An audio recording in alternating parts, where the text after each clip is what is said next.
thing we have is the roll call. I'm gonna do the. Moment of silence and the pledge of allegiance. So Mr. Rand is not here because of his mother's illness. We'll keep him in your prayers. And also think of all the kids that are going to school in various different places.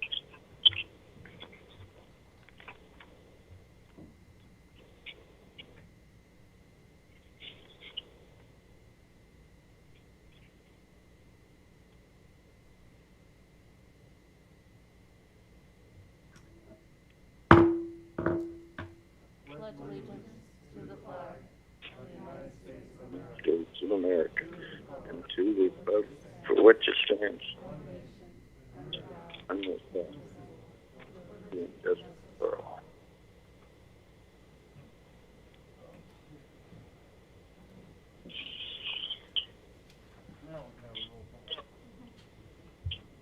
Excuse me, are we going to do the suspension of the rules first? So that we can allow the three on the phone to participate? Okay, can I have a motion for the suspension of the rules to allow 3 people to go on the phone?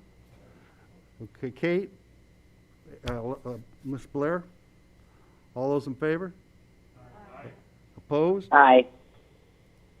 Are we supposed to, are you gonna want us to? No, they can't vote. They don't vote because we're voting on them whether they get 10.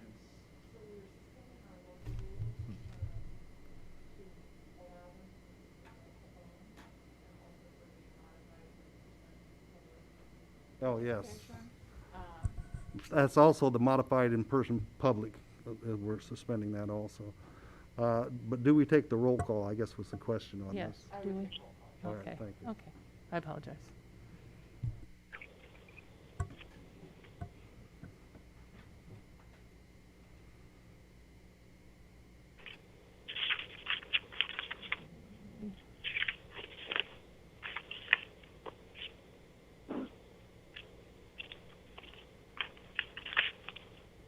So, I'm going to take that off. So you're gonna ask those on the phone then? Right. Okay, on the phone we have Board Member Salzer, Here. Board Member Windish, Board Member Windish,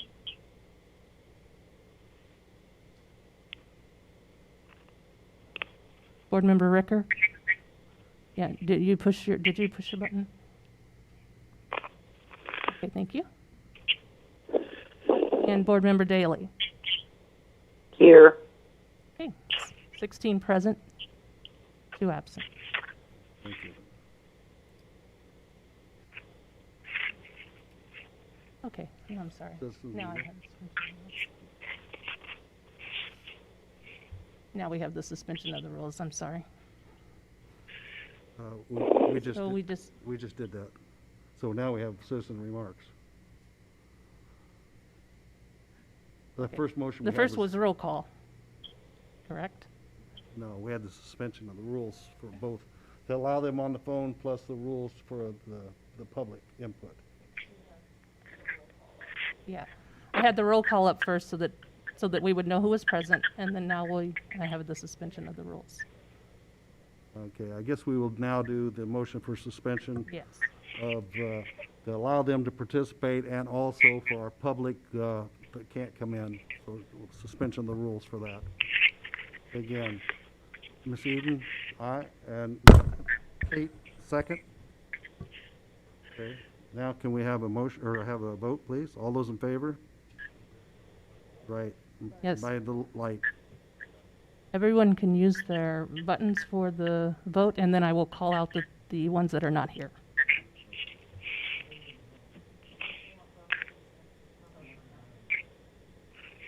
That's fine.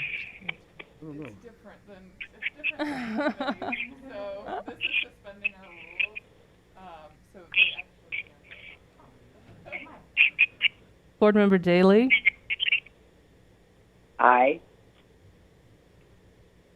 Board Member Salzer, Aye. 16 ayes, 0 nays. Thank you. Now citizen remarks. We do have some citizen remarks that were emailed to us, and I will read those off.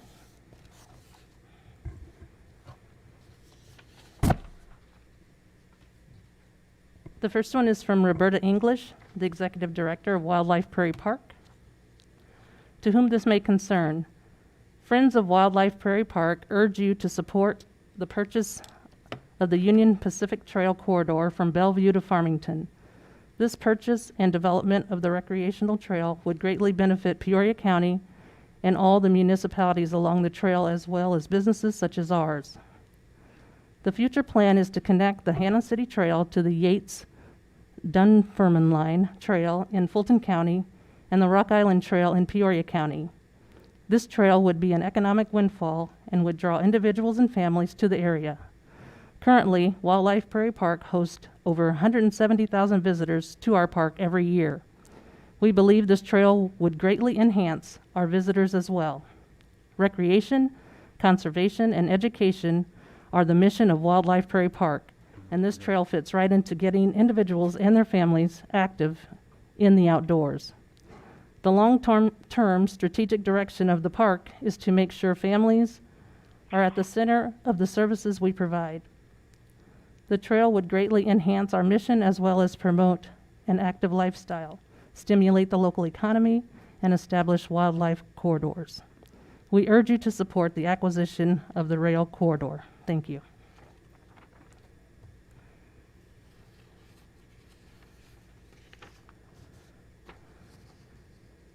This one is from Rima Abba Akar regarding the Hanna City Trail.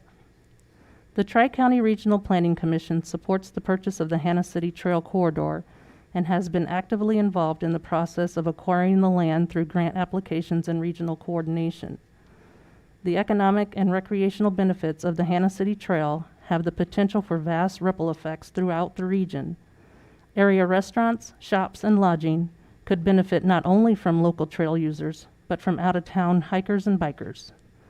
Large events such as half marathons can bring tourists to the region, solidifying the Peoria area as a regional hub. Both small town fare and larger town charm will keep visitors here for a weekend and spur future visits. Look no further than the success of the Rock Island Trail to understand the potential of regional advancement. Now is the time to act to purchase an invaluable corridor of land connecting the region. Investment in this project today will spur generations of trail users, inspire nature lovers, and ignite local community pride.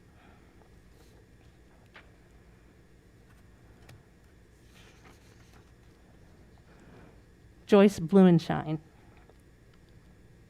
Heart of Illinois Club Sierra Club. Heart of Illinois Group Sierra Club, representing its nearly 1,000 members across Peoria County and the Central Illinois area, urges the Peoria County Board to vote to approve the intergovernmental agreement for Peoria County, Village of Hanna City, and City of Farmington and Fulton County with approval for the Hanna City Trail Negotiation Commission, membership and participation resolution. The benefits of the Rails to Trails project are clearly demonstrated by the success of the Rock Island Trail, which was a key effort of legendary Peoria County Board members Larry Johnson and Mary Hardrecker, and the work of many others. Please continue the notable environmental trail legacy of the Peoria County Board in supporting this beneficial project. The Hanna City to Farmington Trail will be significant for the public, local economy, and as a green environmental corridor for generations into the future. Thank you.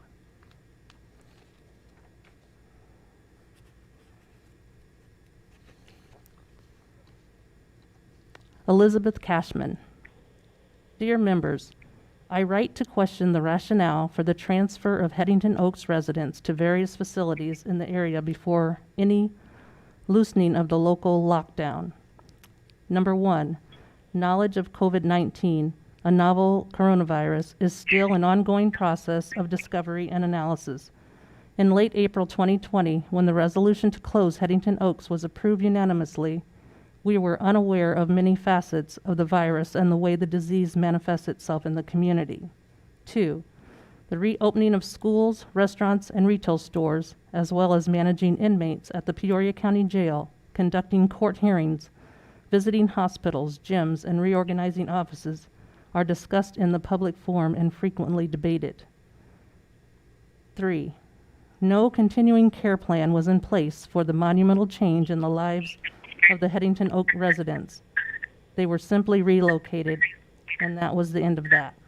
There should have been consideration of our present circumstances and the adjustment period needed for the compromised population before such a transfer was made. Thank you for your time.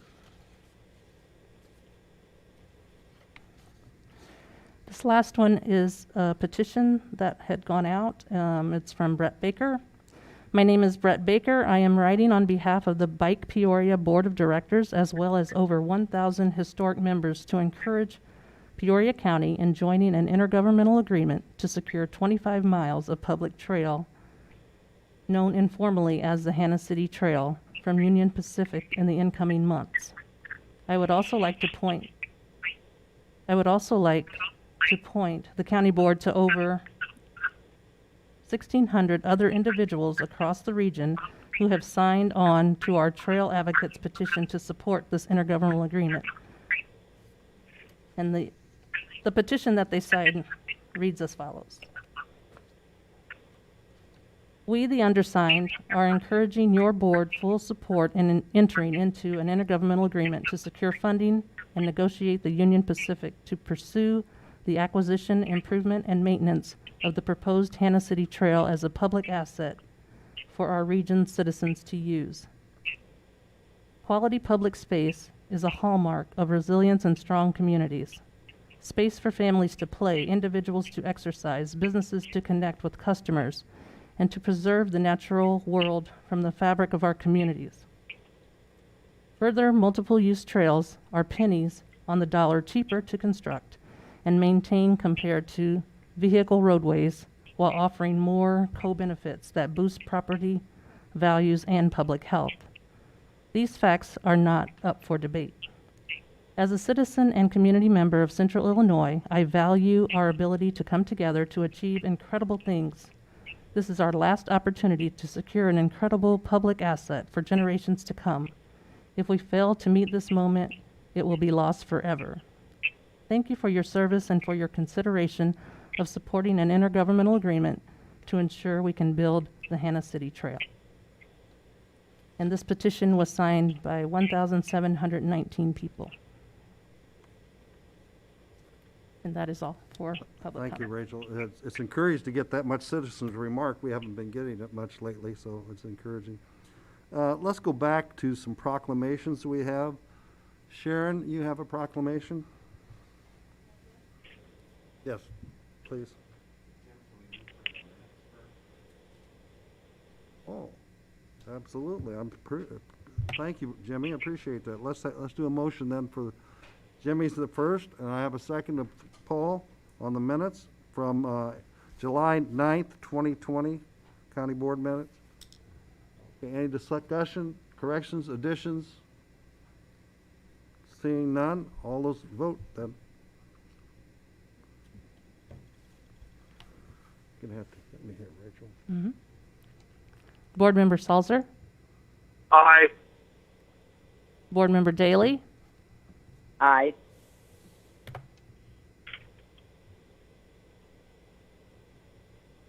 What am I missing here? Board Member Watkins? There we go.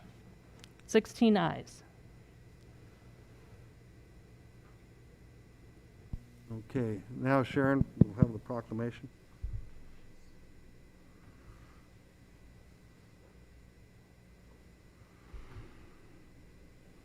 Right here? Okay. Yep, I might need that.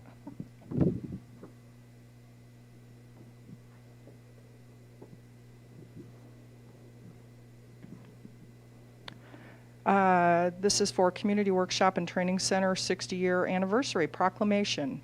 Whereas Peoria County congratulates the Community Workshop and Training Center Incorporated, CWTC, on celebrating its 60th anniversary, and whereas CWTC was founded in 1960 by a group of parents wanting to provide their age children and other adults living with disabilities the opportunity to build job skills training and pursue continuing educational opportunities. And whereas CWTC began with 13 consumers and 1 staff member in 1960 and now serves an average of 450 individuals annually throughout Central Illinois. And whereas CWTC programs and services provide an enriched quality of life and optimized potential for independence for people living with disabilities. And whereas CWTC provides programming and services in community employment, community integration, and community services. And whereas CWTC is an exemplary community partner and serves the community through advocacy and volunteerism. And whereas Peoria County honors CWTC for its 60-year commitment to serving adults living with disabilities with dignity and respect. And now, therefore, I, Andrew A. Rand, Chairman of the Peoria County Board, on behalf of the County Board, do hereby recognize the Community Workshop and Training Center, Inc. on its 60th anniversary. Dated this 13th day of August, AD 2020, signed Andrew A. Rand, Peoria County Board Chairman, and Rachel Parker, Peoria County Clerk.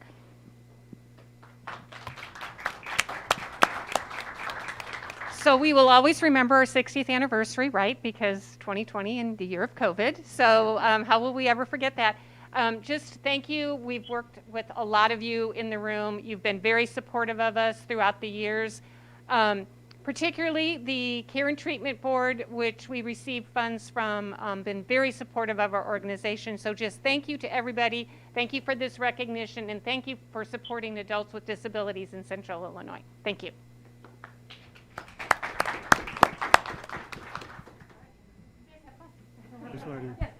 If you haven't been out there yet, it's worth taking a visit. They'll give you a tour and take you through.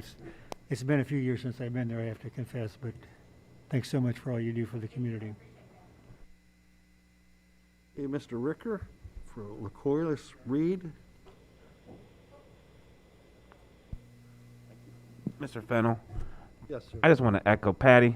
Thank you again, Patty, for everything that they've done there. She offered tours to every board member, and if a board member hasn't taken that tour, please take an hour out of your day and go see what they do out there, because it's great that it's in this community. And kudos, I just wanted to, she offered a tour, I took it, and it was an amazing hour. It's well worth your time if you can find the time to go out there. Thank you. And again, Thank you. Okay, I get the privilege today to recognize one of our long-term service people in the Peoria County Board of Election Commissioners. So we will start with this. LaCoilus Reed has been on the Election Commission as a commissioner. We'll start, whereas the Peoria County Board and Chief Judge of the 10th Judicial Circuit wishes to thank LaCoilus Reed for his dedication and longtime service of the Peoria County Board of Election Commissioners on the occasion of his retirement from the Election Commission.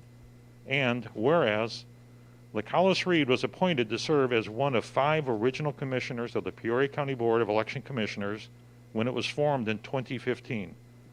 And whereas LaCoilus Reed had previously served on the City of Peoria Board of Election Commissions from 2006 to 2015. Whereas LaCoilus Reed served in multiple leadership roles in the Election Commission, including being unanimously elected chairman, secretary, and treasurer during his tenure. Whereas LaCoilus Reed not only enthusiastically embraced his role as a commissioner, but also shared his extensive knowledge regarding elections with his fellow commissioners and Election Commission staff. And whereas LaCoilus Reed displayed the highest ideals of public service with respect to his service in the Election Commission, as well as in other areas of his personal professional life. Whereas LaCoilus Reed has also served our community through his extensive work at the Tri-County Urban League, including as an employee, a volunteer, a mentor, and board member. Whereas LaCoilus Reed was also inducted into the African American Hall of Fame and received the Geraldine Mitchell Public Service Award for his work in our community as a catalyst for positive change. Whereas Lacalis Reed has volunteered his time over the years as a board member for our local American Red Cross and as a member of the Peoria branch of the National Association for the Advancement of Colored People.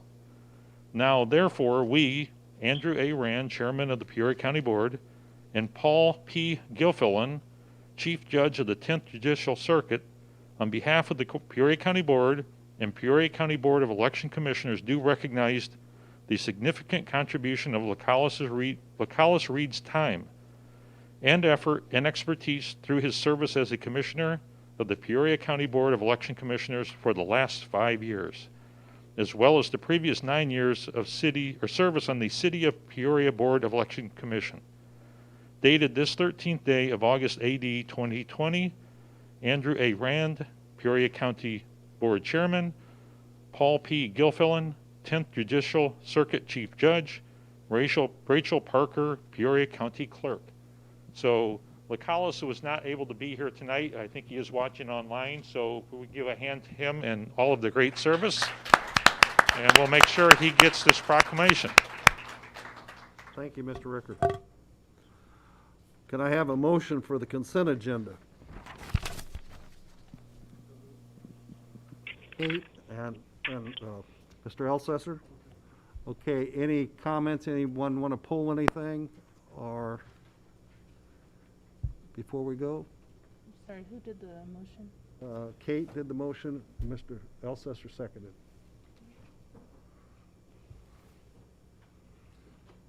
No one want to pull anything? Okay. Ready to take the vote then?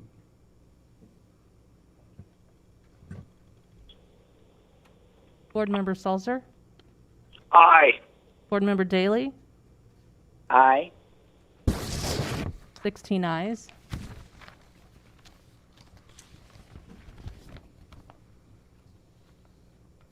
Next would be zoning ordinance and resolutions. Case number 024-20-U, petition of Julie Barnold, a special use as required in section 20.5.2.2.1.b of the Unified Development Ordinance. This section allows for a special use for a major home occupation in the agricultural zoning district when the lot is less than 5 acres in size and/or is located within a platted subdivision. The petitioner proposes to operate a pet grooming business from a 1.31 acre parcel. Also, a special use as required in section 20-7.3.2.3 of the Unified Development Ordinance to vary from the requirement that the home occupation may employ no more than one person who is not a resident of the dwelling unit. The petitioner proposes to employ 2 people who are not residents of the dwelling unit. Also, a special use as required in section 20-7.3.2.7 of the Unified Development Ordinance to vary from the requirement that the home occupation shall not be open to the public between the hours of 7:00 p.m. and 9:00 a.m. The petitioner proposes to open the business at 8:00 a.m. Also, a special use as required in section 20-7.3.5.1 of the Unified Development Ordinance to vary from the requirement that the home occupation shall occupy no more than 1,000 square feet of an accessory structure which may be used for storage purposes only. The petitioner proposes to operate the business from a 432 square foot accessory structure. The parcel is located in Medina Township. The Zoning Board of Appeals recommends approval with restrictions. The Land Use Committee concurs. Move for approval. A second, Mr. Elsesser? Any discussion, comments? Jimmy? No, we had one question in committee and it was resolved about the future of how they would, it's on a septic system, and that was one of the restrictions put on it. Everything was answered.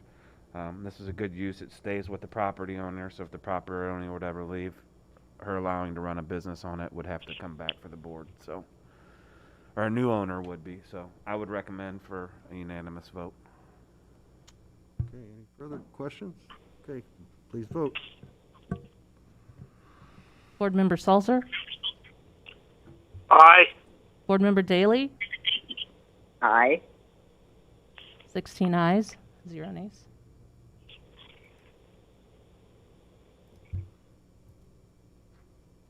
Next would be case number 0.28-20-V, petition of Josh Watson, agent for USCOC of Central Illinois, a variance request from section 20. It's terrible, I gotta take my glasses off today. From section 20-7.1.1.2 of the Unified Development Ordinance, which requires that the height of the telecommunication facility shall not exceed 75 feet if located in a residential zoning district. The petitioner proposes to construct a telecommunications tower at a height of 195 feet in the rural residential zoning district, resulting in a variance request of 120 feet. Also, a variance request from section 20-7.1.1.3 of the Unified Development Ordinance, which requires that the lot line setback distance to the nearest residential zone lot shall not be at least 50% of the height of the telecommunication facility's supporting structure. The petitioner proposes to construct a telecommunications tower at a distance of 82 feet 1 inch from the residential lot to the north, resulting in a variance request of 15 feet 5 inches. The parcel is located in Kickapoo Township. The Zoning Board of Appeals recommends approval. The Land Use Committee concurs. Jimmy's a first. Is there a second? Betty? Any discussion? Mr. Elsesser? The only reason I bring this up is I already voted in favor of it at the committee level, but one of my constituents called today and they were reading the agenda and they said, now does this set a precedence, going 120 feet, higher than what's normally allowed, in a residential area? And I said, well, I don't know if it sets a precedence or not, but to me, one of the things that I always look at is that there were no objections from the neighbors. So I didn't know if Andrew had any comments on that.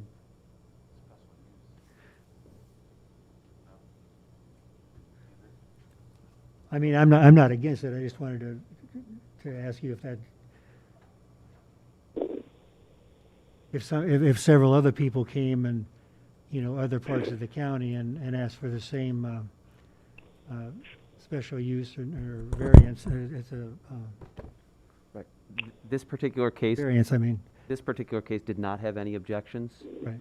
In a residential district, the maximum height of a cell tower is 75 feet. In an agricultural district, the maximum height is 200 feet. Had this tower been proposed on the adjoining lot to the east, we wouldn't be entertaining a variance today because that lot is zoned agriculture. Oh, okay. So they could have put it over there instead. If it was on the adjacent lot, there would be no necessity for a variance, but because Okay. this is zoned residential, there is a necessity. So it would all come out in the wash Yes. if they had put it over there anyway. And this is a vacant lot. The owner of this lot owns the house next door and resides there. So the person who would be most impacted by this variance being approved is the owner of the property who lives adjacent. Right. Okay. That's a good Thank you, explanation. Mr. Elsesser. Thank you. Any other questions? Please vote. Board Member Sulzer? Aye. Board Member Daley? Aye. 16 ayes.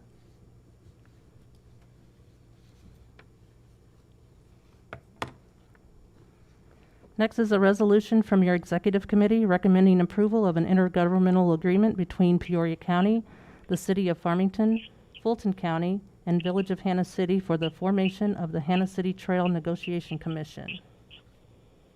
Have a motion? Okay, Sharon and Jennifer, second.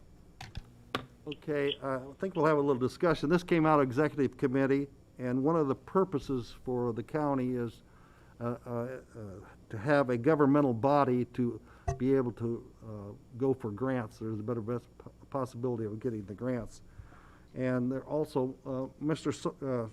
Sorrell, I would like you to explain some of the financial issues and where we were getting the monies for those. Sure. Happy to, Mr. Chairman. And should the board have any questions or anything as well, Hanna City Mayor Winteroth is also in the audience tonight.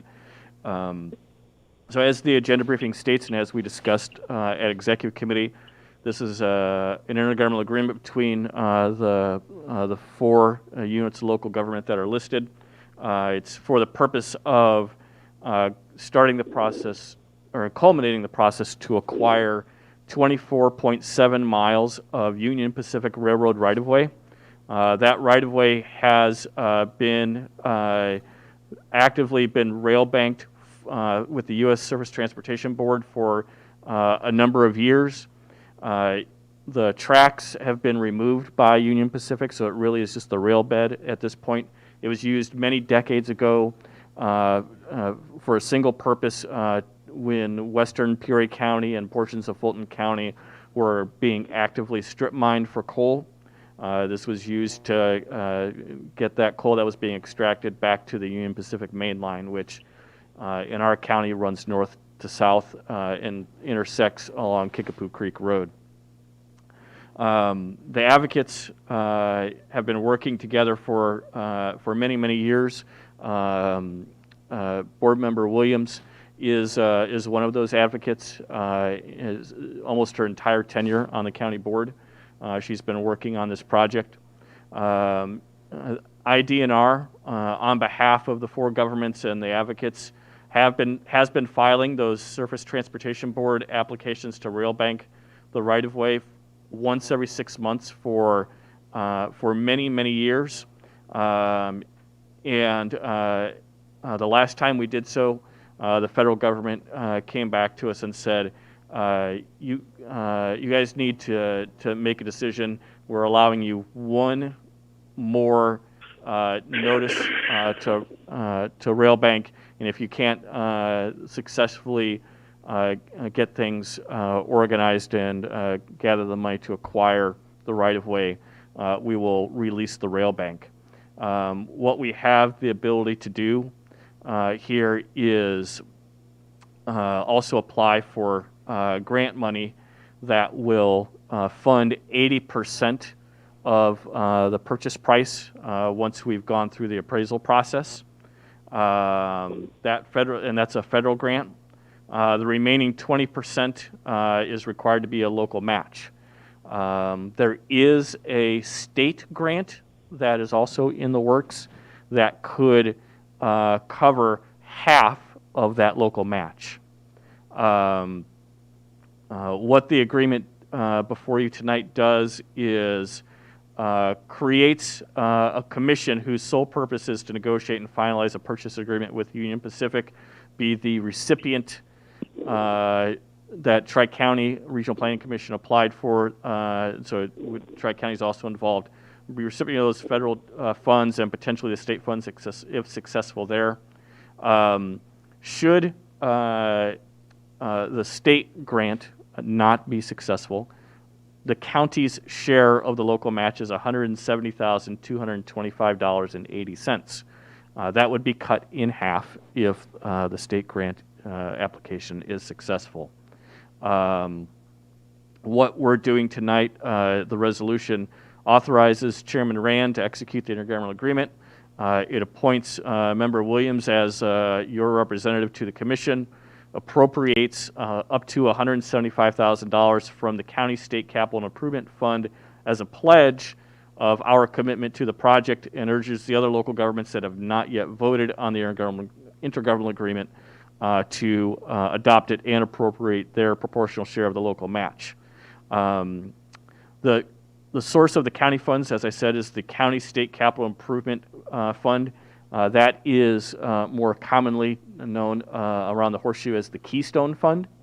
For board members that are newer and for the audience, this is a fund that is to be used exclusively for economic development purposes.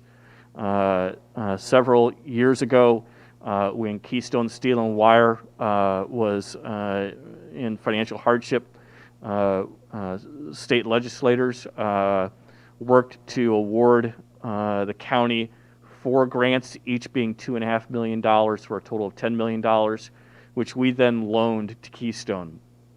That did not prevent Keystone from going into bankruptcy, but they did emerge from bankruptcy as a stronger company than they were prior, And even though they were under no obligation to, if they were not able to, they did repay the loan in full and early. And their success has continued to grow based on earlier this year, the closing or the consummation of the sale of Keystone to Liberty Steel and Wire, which is a much larger steel and wire corporation and manufacturer. With the repayment of that loan from Keystone to the county, those dollars were then set aside in the grant agreements that we have with the state of Illinois, from which the dollars originated. Again, require us to use it on economic development activities and projects and purposes. Trail development and acquisition, such as the conversation before you tonight, is a very classic example of economic development. The economic development that trails bring to neighboring properties is well documented. Residential properties that abut trails are always have an appreciated value, property value, compared to those that don't. And a review of the project says that this is very easily meets the definition of what is economic development, and therefore these funds are available and eligible to be used for this purpose. With that, Mr. Chairman, I'm happy to answer any questions, and as I said, Mayor Winteroth is in the audience as well. Okay, any questions from any board members? Comments? Paul? Mr. Rosenbaum? Thank you, Mr. Chairman. Don't have any questions. I just want to do my support for it. I had a call from one of my constituents tonight of a subdivision up by Wildlife Prairie Park, and they just found out about it, and they were just ecstatic that this was going to be coming up, and they wanted to let me know that they were totally in favor of the whole subdivision. So you usually don't hear that everybody's that happy about something, and I know Mayor Winteroth has a petition with thousands of people's signatures, so I hope everybody will vote unanimous tonight to pass this. And I want to thank Sharon for all the hard work she's been doing on it, because this has been going on a long time. Thank you. Thank you. Sharon, you want to speak on this?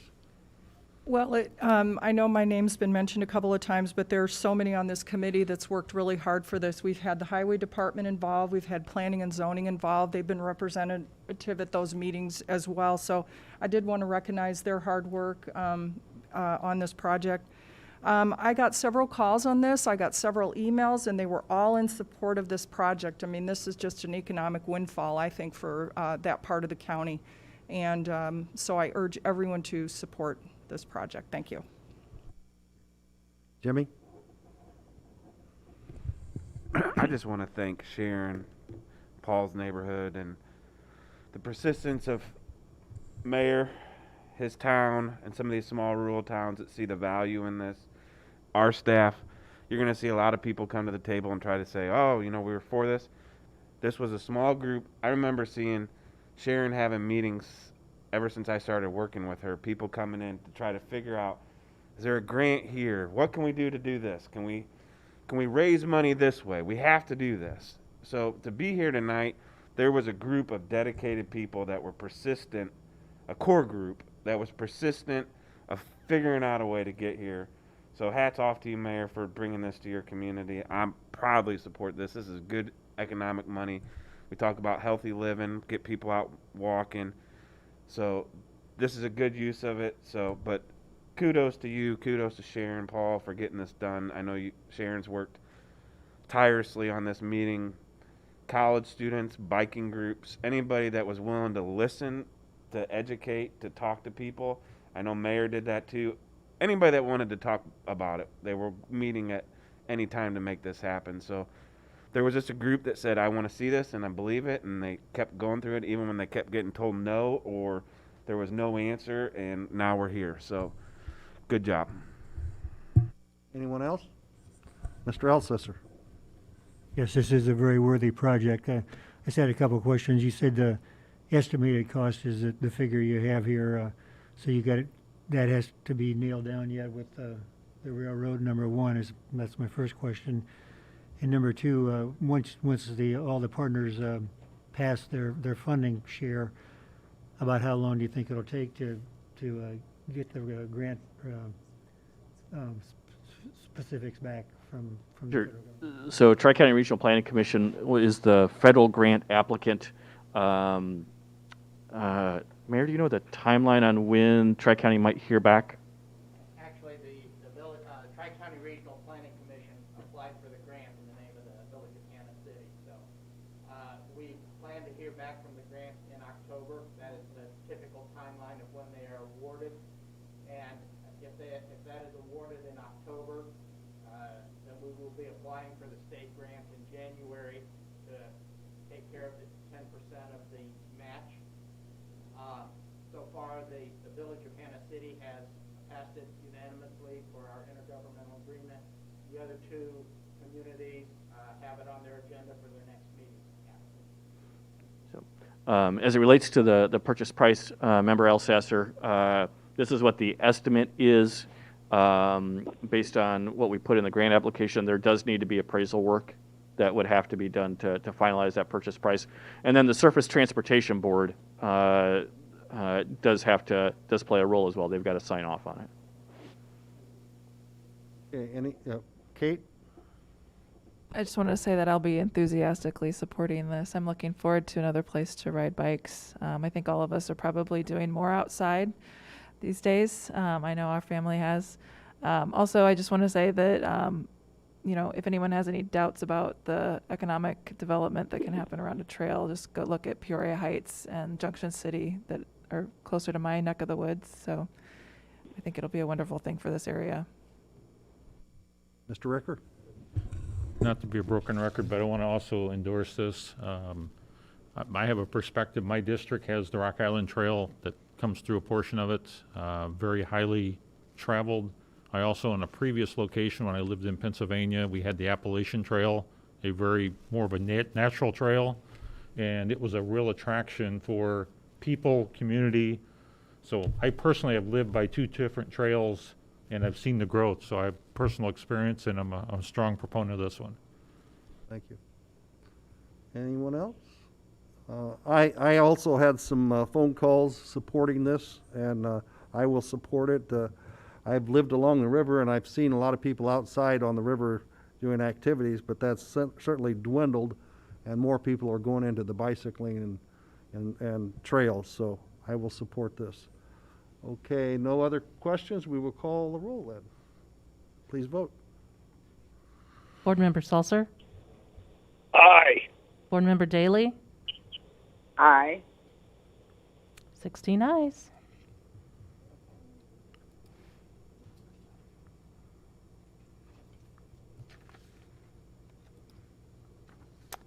Next is a resolution from your County Operations Committee recommending approval of the most responsive bid of Berry, Dunn, McNeil, and Parker, LLC, Portland, ME, for Enterprise Resource Planning Software Selection Consultant Services in an amount not to exceed $113,900.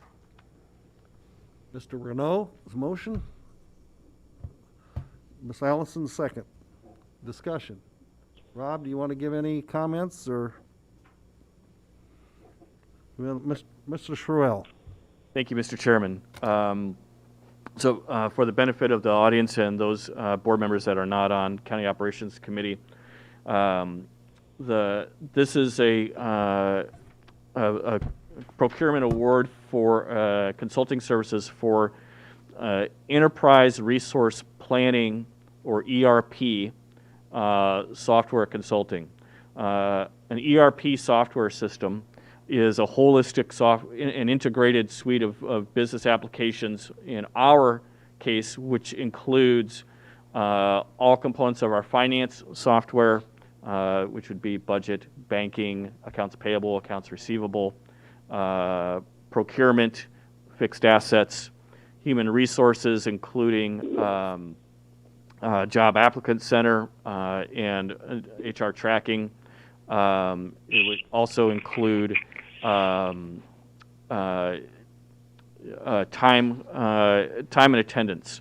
We have 3 legacy software systems that the 2 of which you approved back in 2003 or 4 and were implemented in 2005 that are at end of life. They run on our servers here in the courthouse and run on a Microsoft product called Silverlight. Microsoft is phasing out Silverlight in September of 2021 from a technical support perspective, and then full functional support goes away in June of 2022. What this project is going to do is procure an integrated single software solution for all of those systems. What this action item does tonight, though, is it has a contract award for a consultant that is going to help us through a multi-stage and multi-phase process. The first of which is going to be mapping all the various business processes that somehow relate to Pentimation, which is the finance system, Community Plus, which is the banking system, or TimeForce, which is our time and attendance system. Those are the 3 legacy systems that we're looking to replace. Then they're going to make recommendations and be engaged in change management to make those business processes more efficient. Then they'll take those revised business processes and develop a scope of work and an RFP for us to select and for you to award at a future date a contract for the actual software itself from a third-party vendor. Once awarded, they have responsibilities to assist us in negotiating the terms and conditions of the contract for the software itself. And then once the contract is executed, the implementation all the way through go live of the new software product. We solicited proposals for these services. We had 6 vendors respond. We have a cross-departmental team that is the executive steering committee for this project. Because this project touches the entire organization, I am actually the executive project sponsor for this project. When we do software projects like this, we assign an executive sponsor. Sometimes it might be myself. Other times it would be someone that's more specific to the project itself. I want to thank the sheriff for allowing us to include Chief Gay as part of the steering committee, Treasurer Bierke for being a member of the committee, and then the other committee members included our CIO Mark Little and our CFO Randy Bruner. The 6 of us facilitated with Lynn Sofer from IT, who's one of our business process analysts and managers, facilitated a review of those 6 responses. We narrowed it down to 2 finalists, that being Barry Dunn and Plant Moran. And then we looked at, from a criteria standpoint, cost, general information of the firm's implementation consulting experience, so how are they going to implement a project like this, their ERP software implementation experience, and then their project methodology. And especially under project methodology would be included how they're going to address change management as we look at those business process improvements. Barry Dunn was a unanimous selection of being the most qualified to deliver these services from the steering committee. You'll note that their price was $113,900. We have, as the action item, our own contingency just in case, which takes it up to just a little bit under $125,300. These dollars are committed already in the existing IT budget, so there is no need for a budget amendment with this item. Do know that we have been saving for the software itself. The software is expected to be a 7-figure purchase when we get there, sometime probably next year. At this time, we have a little over $4.6 million in reserves in the IT fund, which is going to be the source. And once we get to a point where you would be awarding a contract for the software itself, we will include in that award the appropriation to cover the cost of the software. With that, Mr. Chairman, I am happy to answer any questions. Thank you, Mr. Sorrell. Any questions from any board members? Jimmy? Yes, Mr. Dillon? It's probably an easy answer, but for layman's terms, Mark, why would we spend $113,000 to select somebody to pick out software? I just don't understand why you would spend that kind of money to pick. This is just a consultant to select software. It's more than that, Mr. Dillon. I would say it's that it's not only the selection process, it's writing the bid specifications, it's ensuring the implementation once we've awarded. It is evaluating the business processes that we have, which I expect us to have over 100 business processes that will be evaluated and need to probably have improvements to make ourselves more efficient. Nobody in this organization has ever implemented the replacement of an ERP system before. Well, it's in the question though too. Wouldn't we be able to just go to similar sized counties or counties bigger than us and figure out what type of software is being used, or is this specific to our needs for that it's self-designed? I'm just curious why you hire a consultant and Well, I think that it's no different than we did with the criminal justice system. On a scale, it doesn't touch as many people, but it's as big as a system and it has as big as an impact. And we contract with a consultant, the same process. Currently, ERP systems are broken down into level of tiers. There's tier 1s and tier 2s. There are up to 18 different possibilities of software systems we could pick from this. And each individual organization, county government, city government has specific needs and what they need. And that's part of that discovery process, to go in and look at all those business processes that we have and come back with recommendations how we can improve those, and then match us up for that and negotiate that. That is their expertise. That's what they do. And I would say all the vendors provided us a list of all their different customers and their different governments they supported. And it's common. I mean, it's common across the board. The city of Peoria just did an implementation a couple of years ago. They hired a team to go do that for them. And it's common for all county governments in a package this size where we don't have the expertise internally to implement from that level or the resources. They're going to provide us the resources and the expertise to do that. And that's what they do. They do that every day. And we've reached out to some of their customers have in the past and seen how those projects went, and they all went well. So it's not uncommon in a project of this size.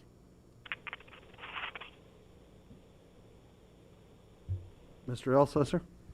Well, Mr. Dillon took the words right out of my mouth, because for all of you who've known me for any length of time at all, I hardly ever vote for a consultant because I always felt like it was kind of a waste of money. But you answered my questions. I mean, I feel like you guys are experts, and I'd rather see you do it yourself and save the $113,000. But if you feel strongly about it, I'll support this. Now, you just mentioned that the city of Peoria actually went through this process 2 years ago, so they have everything in place. Now, I think we're probably fairly similar to them as far as, they have the police department, we have the sheriff's department, they have the financial.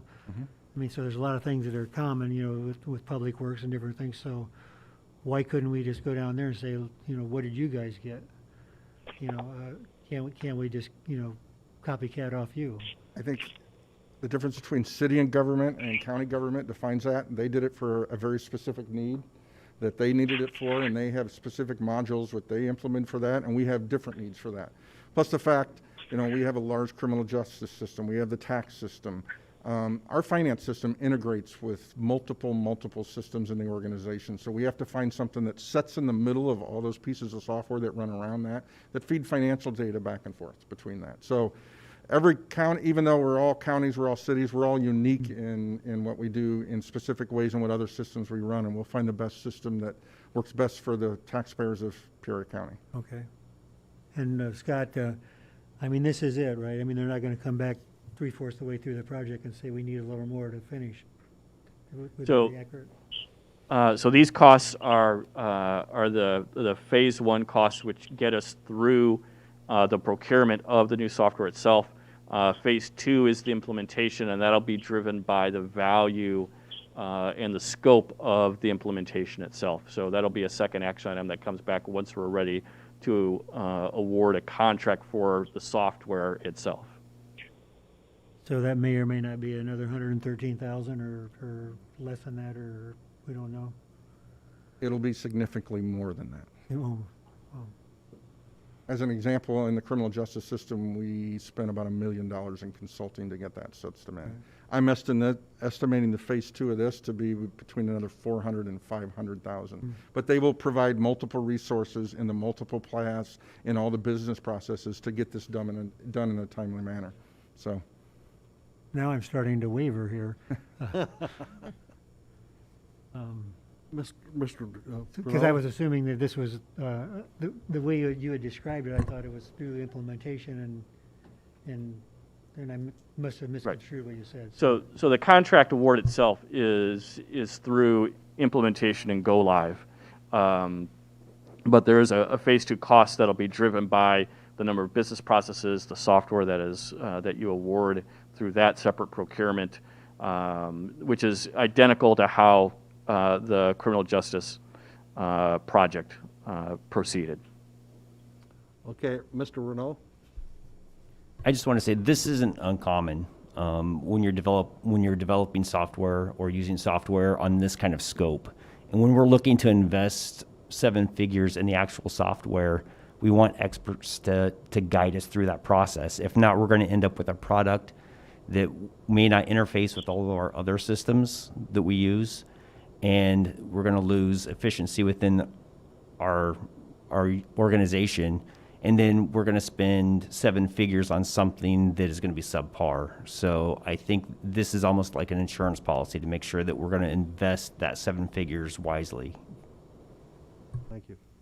Mr. Ricker? Yeah, I guess I want to weigh in a little bit. So typically, Mr. Elsasser and I have similar views on consulting, being very cautious. But in this situation, I have had significant experience with software, especially ERP systems. And I've witnessed ERP systems that have worked really, really well as far as specifying, mapping the processes to the system, implementing it, getting it running. I've seen excellent ones, and I've seen probably more that have been very poorly done, where businesses have spent, $3, $4, or $5 million buying an ERP system and having it really shut down their operations. So again, it's not that I don't have comfort in our current employees, but that's not our specialty to sit here and map and bring that outside experience in. So in this case, I'm definitely a strong advocate of doing this right to begin with.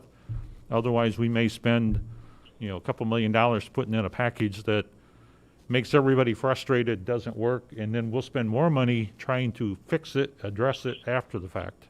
So to me, this is a good investment up front. Thank you.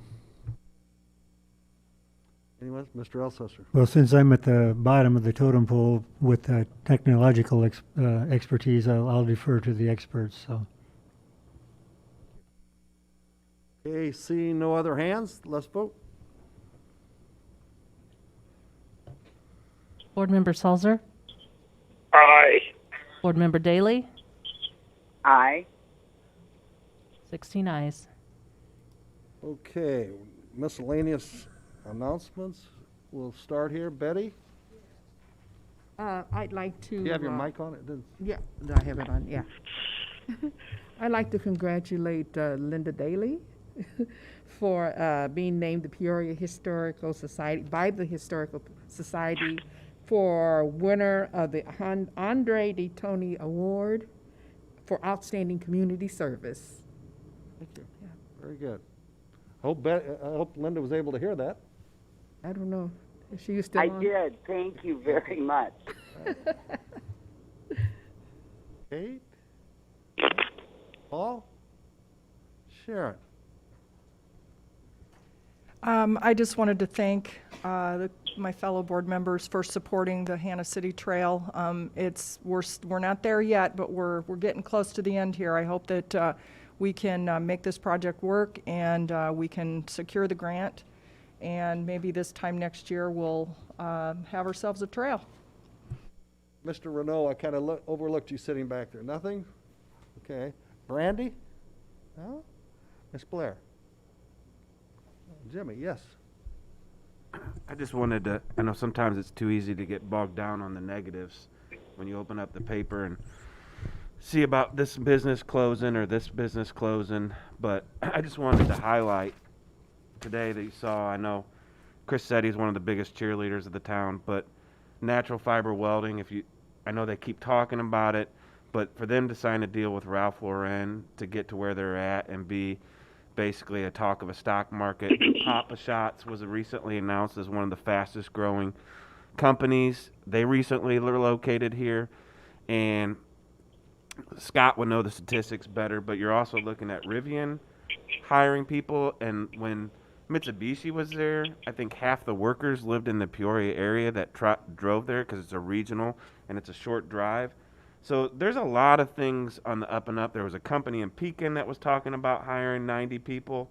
So I know that it's too easy to open up the paper and get bogged down on the negatives, but there's a lot of people working tirelessly to make this community a better place, and that there are jobs coming, different fields. So I just want to highlight the positives, and kudos to those people that have chosen to make Peoria home, or the Peoria area home. That includes Bloomington, Normal, and everywhere else that has jobs that allow people to live here in Central Illinois, because it is a good place to raise a family. So I just wanted to highlight it. I'm stealing what was already in the news today, but I just like to talk positive. Very good, Mr. Dillon. Appreciate that. Mr. Ricker? Rachel? Mr. Elsesser? Junior, give us something. Okay, we're adjourned. I'm sorry, Mr. Terrell. Mr. Chairman, I do have one quick thing. Board members, I do apologize.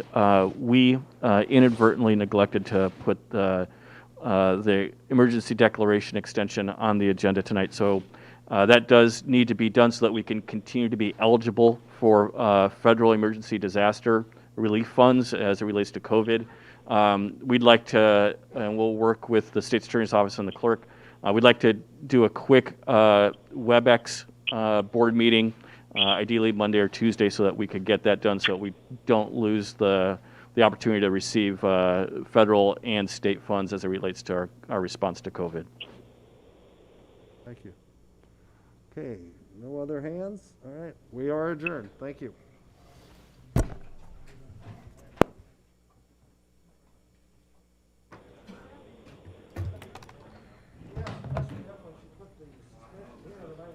Phil Salzer. Left. Linda Daly. Left.